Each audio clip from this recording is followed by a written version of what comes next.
अस्सलामुअलैकुम रहमतुल्लाहि व बरकातुहू। Lesson number 23 wisdom. विज़डम की पहले हमने डेफिनेशन देखी है लास्ट चैप्टर में, knowing what you know, knowing what you don't know, knowing what you can know, knowing what you can not no.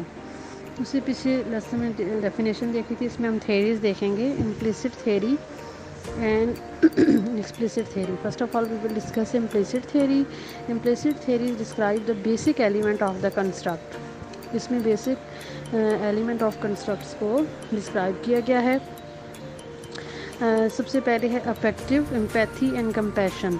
Next है रिफ्लेक्टिव, इसमें आ जाता है इंट्यूशन एंड इंट्रोस्पेक्शन। थर्ड में कॉग्निटिव, एक्सपीरियंस एंड इंटेलिजेंस इसमें आ जाते हैं। ये थ्री इसके डायमेंशंस हैं। ये थ्री डायमेंशन ऑफ कंस्ट्रक्ट्स जो हैं वो इम्प्लिसिट थ्योरी में आएंगे। नेक्स्ट है हमारे पास wisdom in the cultural and historical writings. इसके मुताबिक विजडम जो होती है ये कल्चरल और हिस्टोरिकल बैकग्राउंड की वजह से भी किसी इंसान में आ सकती है। लाइक फॉर एग्जांपल, हम किसी महफिल में जाते हैं तो वहाँ सिर्फ बातें हो रही होती हैं, लेकिन उन बातों में भी हम बहुत कुछ सीखते हैं। तो विजडम जो है वो कल्चर टू कल्चर भी वेरी करती है। The meaning of the wisdom also is communicated in every day language. In this regard, Baltus analyzed cultural, historical and philosophical writings and found that wisdom addresses the important and difficult matter of life. इसमें important and difficult matters of life को discuss या address किया जाता है। Next इसमें involve होती है special and superior knowledge, और ये नॉलेज को रिफ्लेक्ट करती है with extra ordinary scope, depth, balance and applicable specific life situation. It is well intended and combines mind and virtue. It is very difficult to achieve but easily recognized. Wisdom आती तो मुश्किल से है लेकिन आसानी से समझ आ जाती है। मतलब सीखी मुश्किल से जाती है लेकिन समझ आसानी से आ जाती है। ये थी इम्प्लिसिट थेरीज। नेक्स्ट है हमारे पास explicit theories of the wisdom. Explicit theory of the wisdom focus more on behavioural manifestation of the construct. जो लास्ट था वो basic element of the construct पे डिस्क्राइब करती थी इम्प्लिसिट, जबकि एक्सप्लिसिट जो है ये behavioural and manifestation of the construct को पर फोकस करती है। और उसके बाद they emphasise on the application of the pragmatic knowledge in the pursuit of the exceptional human functioning. Stages of the theories, जिसमें जीन पियाजे ने कुछ स्टेजेस दी थी, जिसमें quality of different kind of the thinking and occur during the childhood. इसने sensory motor stage बताई थी। Sensory motor stage में जो है वो सेंसिंग एंड डूइंग देखी जाती है। नेक्स्ट उसने डेवलपमेंटल थेरी दी थी, जिसमें कुछ स्टेजेस उसने बताई थी। सबसे पहले सेंसरी मोटर थी, उसके बाद प्री ऑपरेशनल स्टेज थी, जिसमें child's world framed in a symbolic thoughts.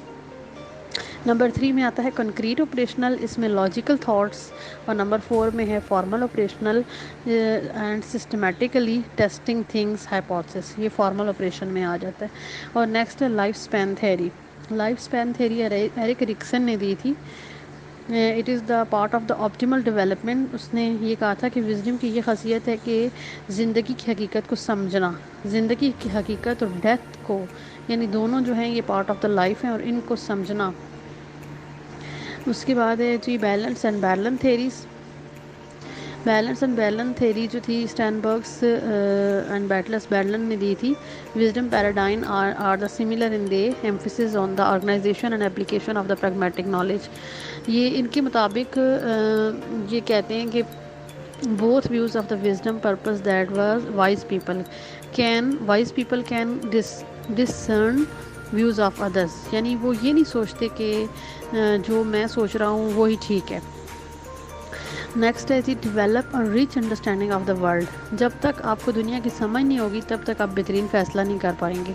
Number 3 है craft meaningful solution to the difficult problem, यानी विजडम का उस वक्त पता चलता है जब मुश्किल मसला आता है। Direct their action toward the achieving common good. उसके बाद रॉबर्ट स्टर्नबर्ग थेरी है द process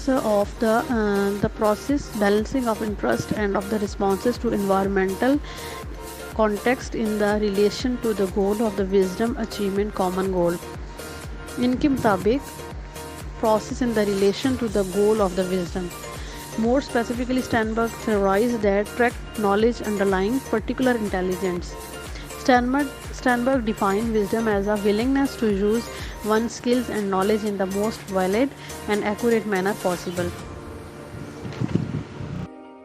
इससे आगे हमारे पास बैरलन विजडम पैराडाइन उसने दिया था। वो कहता था कि he define the wisdom as the way of planning, meaning and understanding of the good life.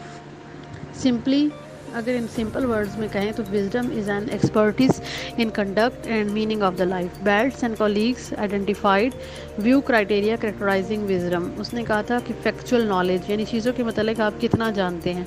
Next है प्रोसीजरल नॉलेज, यानी आप जो चीज़ों को जो उनकी जो डेवलपिंग स्ट्रेटजीज हैं उनको प्रॉब्लम्स के साथ किस तरह से डील करेंगे। नेक्स्ट है life span conceptualism. In the particular life span conceptualism require that the wise people consider the context of the life like love, work and play. Next, a relation of the values. Relativism of the value of the life priorities place the value differences across the people and societies in the perspective. Meaning uncertainty provide the decision making flexibility that is necessary for the processing difficult information and coming up the appropriate solution. इनके मुताबिक why wisdom is specially important in the current times. जो है wisdom कितनी important आज के दौर में क्यों है कि कहते हैं कि तरक्की जो है वो आजकल बहुत ज़्यादा हो रही है, लेकिन साथ साथ जो है वो बम ब्लास्ट बहुत हो रहे हैं।